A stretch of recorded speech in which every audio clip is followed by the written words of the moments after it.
Hello everyone, this is Jess from J Rose Alchemic Art and welcome back to another video. For those of you that know me and are a returning subscriber, thank you so much for following along again with another video. And for those of you that don't know me, hi, my name is Jess. I am a small artist and business owner that runs J Rose Alchemic Art. And I, if you can't tell, really enjoy drawing spooky, cute art. So the general theme and vibe of my shop is spooky delights. Hopefully that makes pretty much sense coming from this video, from the thumbnail and what have you. But I figured I would come on here and talk about the whole design plushie process. So if you don't know, I have actually designed 2 different plushies, and I've actually only been selling one of them on my shop and in-person sales. So I thought I would come on here for those of you who don't know about the process, or maybe considering that they would like to maybe potentially design their own plushie and have it manufactured, or if you're just curious about the process in general. So I figured we would go ahead and get started with the very first step. So let's get right into it. So for those of you who may not know or may not have seen my spooky plushies before, I've actually designed 2 of them. So we have, this is my ghost character Lucy. She is like one of the original characters that I have drawn for the last 4 years of J Rose Alchemic Art actually, and she holds obviously a very dear place in my heart. But I really wanted to design a plushie for her. My original idea was that I was going to do a Kickstarter or something similar to that effect, or like a pre-order, and kind of gauge how much interest there was online before I actually put in an order to make multiple of her. But I was a very small account at the time. I didn't have a whole lot of sales on my Etsy shop because that's what I originally started on, and it just never ended up happening. But I did end up getting a sample plushie, and obviously I've kept her with me ever since. The one that I have actually mass-produced, though, is her ghost cat. His name is Midnight, and he is also, again, a plushie, but he's actually a keychain as well. So I think that also adds another fun element into if you're thinking of, like, an actual plushie for, just holding and having what have you, but versus actually having a potential keychain as well that you can like place on bags or your keys or things like that. So you have lots of different options obviously when you're thinking of actually designing a plushie. But we'll go into the process for each that I actually went for designing my plushie. So the very first thing that you really do have to consider is actually what concept or theme are you trying to think of. So for me, I obviously knew that I wanted to use my, my ghost characters, my like the initial designs of different characters that I've had. And of course, I obviously knew that I wanted to go with Lucy because she was my main character that I draw. Obviously, she's in my logo. She is, in a lot of my art. So I knew that I kind of wanted to go with her first. And I think as long as you have kind of the general theme, the concept down, the character design, then that's usually a pretty good starting point. I sent my manufacturer, which I'll talk about in a little bit here. I made sure to have like different designs of her and concepts, so that way they had kind of a good idea of how she looked from all angles. So that's really the very first step, is like actually getting your theme and your design process all figured out first before you actually get ready to potentially look into ordering a plushie. So I don't have my original sketchbook of, Lucy, but I do have a couple of original sketches of Midnight here when I was first getting started with kind of designing him. So yeah, just something simple. Obviously these were very rough sketches, if you couldn't tell.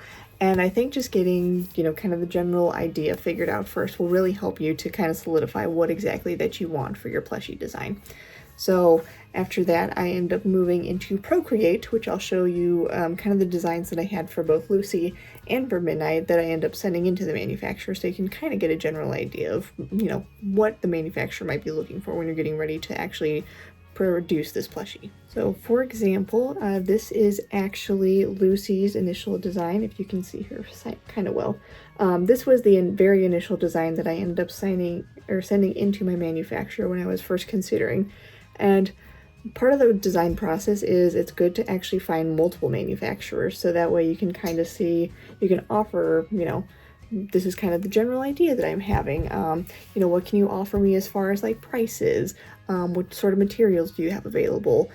Things like that. So it's good to have, you know, kind of check around with different places when you're getting ready to manufacture something like that. So the actual website that I do to actually manufacture all of my plushies has been Alibaba, actually. And again, it's very nice. You can reach out to a multitude of different manufacturers, and it can be anything from, I've also done enamel pins there. Obviously my plushies, you can do cups, you can do scrunchies. There's lots of different options. Whatever kind of concept that you're thinking of, then you should be able to find it. Hello, Princey. Sorry about him.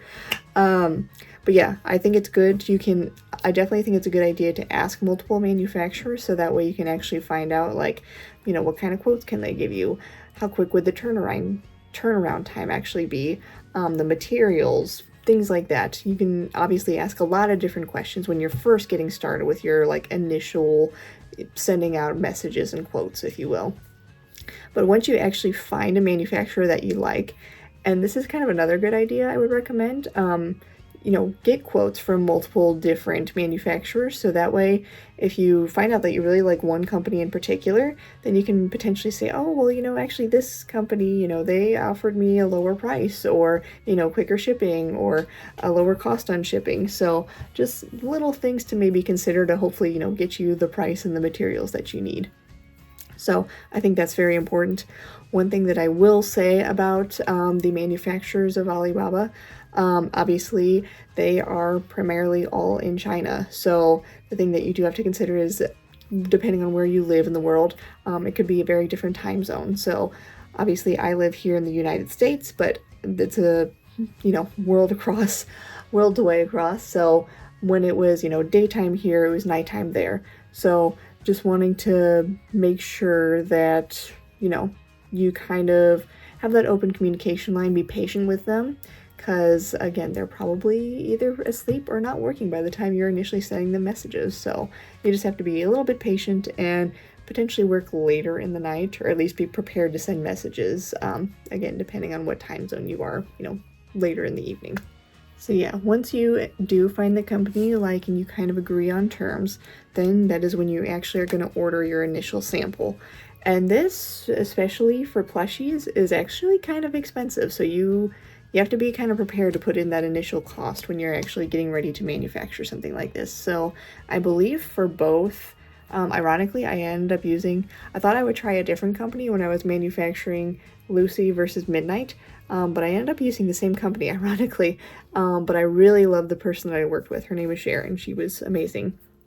And the one thing that I do have to say is, obviously, manufacturing plushies can get very expensive. So the initial sample, I believe, was $100. So you do have to be kind of prepared to sink that cost into something. Obviously, it's a little bit bigger. It's different from like what I typically would make with stationery, with stickers and sticker sheets, bookmarks, things like that. Even though I started bookmarks later, but you get the general idea. Obviously, a bit of a bigger product, and you have to guarantee yourself that you're going to buy at least a lot of them. That is the other thing that you have to consider, is like the mock numbers, essentially. So like, how many is the minimum number that you are actually going to manufacture and have shipped to you before, you know, you actually make a big purchase. So, and you can kind of figure that out along the way. You know, you can give a general idea, definitely get the pricing of it, and then as you're making the sample, you can obviously adjust it as you need to. So maybe there end up being more interest or less interest than you initially thought, so you need to adjust that. Again, people are obviously, they're very upfront, and if you tell them initially, then it's good to get that ball rolling. But the other part of the process is actually making the sample. So this actually, it really does take, like, when I was first making Lucy, it took several months actually to get her whole design process correct. So we were going back and forth between, like, this was, if you can see it correctly, I apologize for the glare. You know, this was one of the sample products, or the pictures that she sent me, and I would, I would send back, like, you know, pull the hand out because I want it on her side actually. Or let me see, I think I have another one on here. Yeah. With the dress, I wanted to make sure that we kind of pulled her secondary gown up. So again, you just kind of make little notes like that, and I needed to cut the dress a little more because it was just a little too long and I wanted to be able to see like her ghost feet. So just things like that. Obviously, you just have to be able to communicate exactly what you need for your product. So between that, it was a lot of back and forth, and eventually you figure out kind of what worked best. And yeah, once you kind of figure out that good flow of communication and what exactly you want for your product, then hopefully within like a month or so, or however long you're needing the turnaround, or until you're at least happy with the sample, then that's when things usually work out. So once you have started to, confirm that back and forth, you're getting more pictures of the sample, and I definitely recommend seeing it from all angles, making sure that you like exactly what you're seeing. And that is the other thing, because you're not actually really seeing the product obviously in your hands. It's actually just going to be only in pictures. So I would say continue to keep that line of communication open until you are satisfied with what you're getting ready to order, because obviously you're putting a lot of money into it. So, but once you have confirmed that you actually like the product sample, then you can agree to have it shipped to you. So shipping is another thing that you have to consider into your cost. Typically to ship from China over to the US, and I think they have primarily they'll offer by freight or by plane. But again, it is kind of a hefty cost because it is overseas, obviously. So with that, again, Sharon was super nice. She ended up sending me some freebie samples and some other things too, just to try out, and that was super sweet. And I really enjoyed our communication. She was very nice. But yeah, sometimes you'll have manufacturers that'll be nice like that, and they'll offer you free samples of other things. So in case you're interested in trying other products with them, it is kind of a nice way to do that, and it does kind of help to offset a little bit of the price too. So just things to consider. But yeah, hopefully by that time, usually within 2 weeks to a month depending, then you will actually get your sample.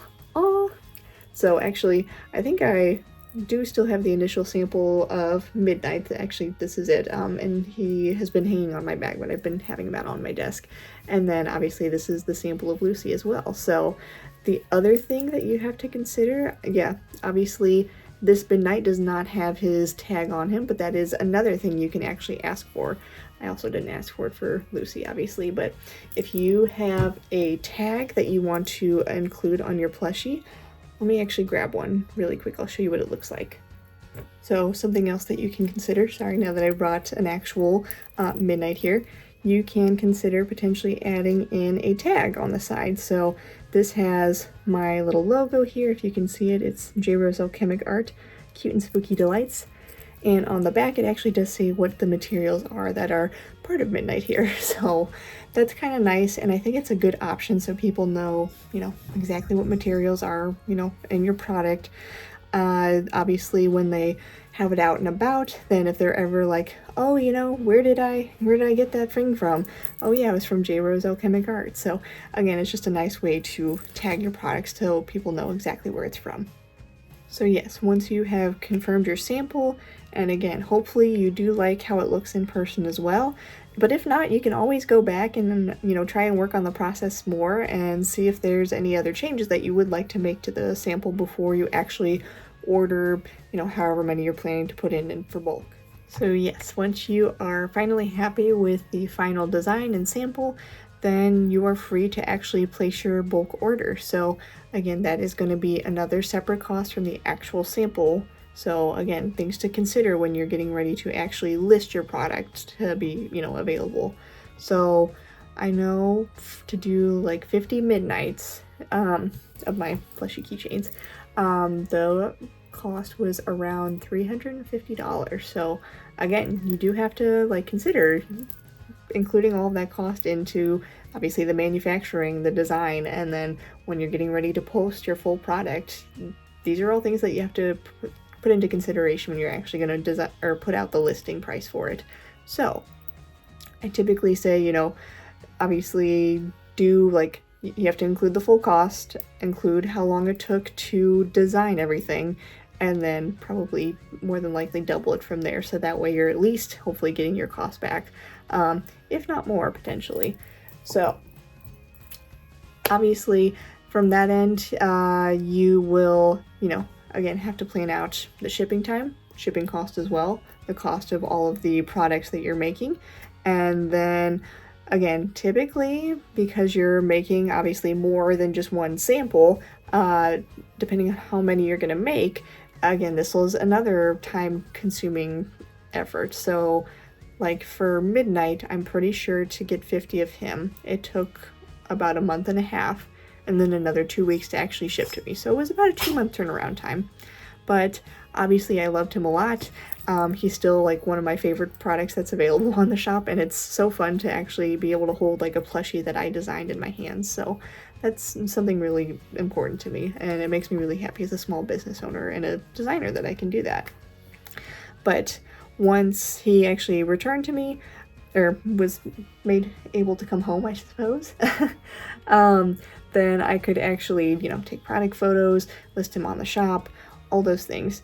The other thing that you do have to do though is obviously when you first receive your initial package, then that's usually a good time to actually check all of the samples or all of the product. So if there are any that, if there was like a loose tag or, like a big color streak or whatever might be wrong with them, then that is an important point where you reach out to your manufacturer again, and hopefully you can talk through that important information, and either they can send you more product, potentially offer like a little bit of a refund, however that might work. Surprisingly, honestly, yeah, all of the Midnights that I received were pretty much like A grade, so that hopefully really says a testament to the company that I worked with, which is great. But again, you have to kind of figure out which one will work best for you and the pricing, things like that. So just all things you need to consider when you're getting ready to order kind of a bigger thing to be put on your shop. But yeah, that is pretty much the steps of how I have so far gone about with ordering my little plushies here. So obviously, if you have any more questions, feel free to leave like a comment down below, and I will definitely try to answer to the best of my abilities. And if you would ever like to at least purchase Midnight, he is currently available on the shop. Lucy will, I think, remain a sample for a bit longer yet. Maybe someday soon I will try to list her available on the shop, and you guys can also maybe bring her home as well. But for now, I hope that you enjoyed this video, maybe learned something a little new, or hopefully this helped to spark, your own ideas for launching your own plushie, or maybe you just want to learn more about the design process. So hopefully I answered some of those questions. But regardless, I really hope you enjoyed this video.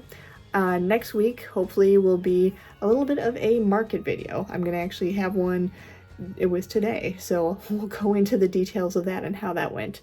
But yes, I hope that you all stick around for the next one, and until next time, I hope you have a wonderful day.